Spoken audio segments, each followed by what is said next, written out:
అసలు ఏ విధంగా మాట్లాడతారు? నిన్ను మాట్లాడిస్తారు మాకేమన్నా అంటే నువ్వు ఎమ్మెల్యేవైతే ఒకటి, మేము ఎమ్మెల్యేగా లేకపోతే మరొకట. ఇది ఈ సంస్కృతి మంచిది కాదని ఈ సందర్భంగా తెలియపరుస్తున్నాను. మీరు మాట్లాడండి, దమ్ముగా మీరు మాట్లాడండి, దమ్ముగా నేను జవాబిస్తాను. మీరు ఏదన్నా నేను తప్పు చేస్తే దమ్ముగా చూపించండి, దమ్ముగా కేసు పెట్టండి. దమ్ము లేని వాళ్ళు మీరు ఎవరో అటు ఇటు కాకుండా చేసే పనులు చేయకూడదు. ఎవరి చేతనో చేపించే పని మనం చూస్తూ ఆనందించే పని చేయకూడదు, మనమే చేయాలి ఆ పని.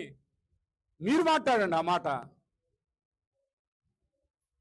ఇదంతా ఏందో ఎగురుతా ఉన్నవేందో, ఎగురు మీద ఎగిరేది. నేను ఆక్యుపేషన్ చేసుకోవా, నీకు ఏదైనా ఉంటే నాది కావాలంటే నీ ఇష్టం వచ్చింది తీసుకో. చట్ట ప్రకారం ఎక్కడైనా నాది కనుక ఒక సెంటు ఉంటే తీసుకో. మీరు చెప్పినటువంటి వాళ్ళు, ఆ ప్రెస్ మీట్లు పెట్టినట్టు వాళ్ళందరూ కూడా బొల్లారం వేసుకుని నేను అమ్మిన దాంట్లో మొత్తం చెప్పారు కదా. మొత్తం కోర్టు ఏం చెప్పిందో ఒకసారి అక్కడ పోయి చూడు. ఎక్కడ సెంటు లేదు. మీరు రుబాబు చేసి మాట్లాడాలని అధికారాన్ని అడ్డం పెట్టుకొని, పోలీసులను అడ్డం పెట్టుకొని మాట్లాడతారు. నాకు అవసరం లేదు. ఎవరు ఈ తుచ్చమైన ప్రాణం కోసం ఏది పడితే చేయాల్సిన అవసరం లేదు. ఎవడికి పడితే వాడికి భయపడాల్సిన పని లేదు. ఎవడికి తల వంచడు.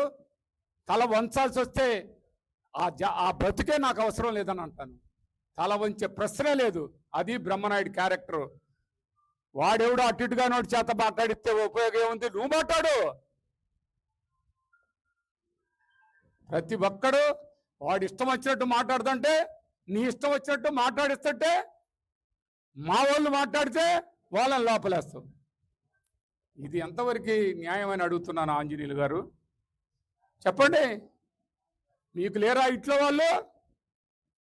మా ఇంట్లోనైనా ఆడవాళ్ళు ఉంది.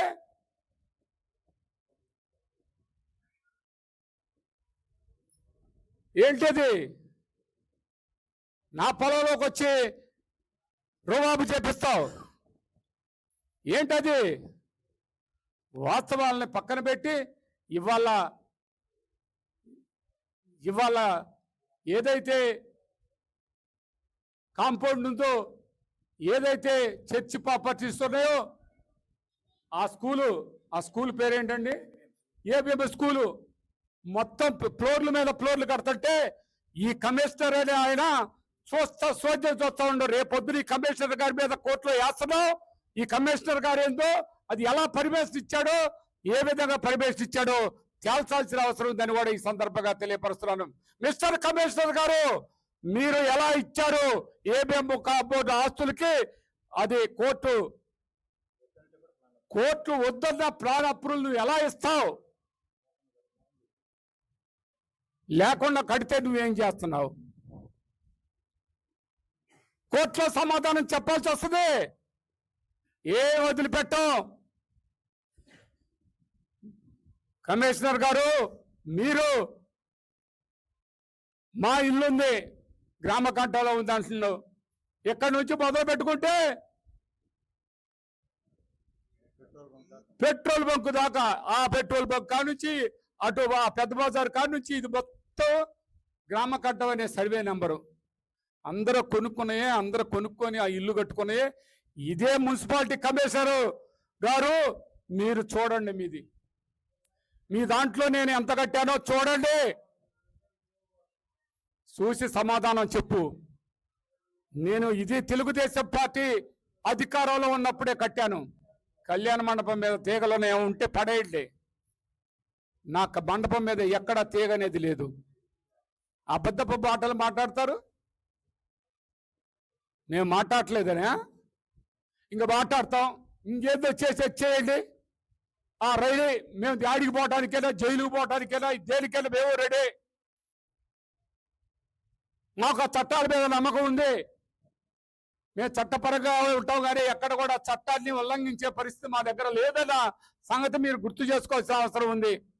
ఇదే కమిషనర్ గారు చెప్పాల్సిన అవసరం ఉంది. కళ్యాణ మండపానికి ఎన్ని లక్షలు కట్టించుకున్నారు? ఈ ఇంటికి ఎన్ని లక్షలు కట్టించుకున్నారు? నా గౌరవాన్ని, నా మర్యాదని, నన్ను అబాస్ పాలు చేయడానికి నా మీద మీరు చేస్తున్నటువంటి కామెంట్స్ని ఏమని అనాలి? ఒక అధికారంలో ఉన్న ఎమ్మెల్యే,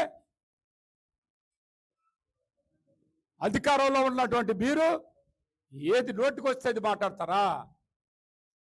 ఏం బెదిరిస్తారా? కమిషనర్ గారు అది ఒకసారి చూసుకోండి. ఎంఆర్ఓ గారు మీరు కూడా చూసుకోండి. ఎక్కడెక్కడ ఏమేం చేస్తున్నారో మొత్తం మాకు తెలుసు. ఎక్కడెక్కడ మీరు కన్వర్షన్ చేసినట్టు అప్రూవల్ లేని వాటికి పర్మిషన్ లేకుండా ఏదైతే ప్లాట్లు వేస్తున్నారో వాటన్నిటిని ఒకసారి ఆలోచించు. ఆంజనేయులు గారు చిన్న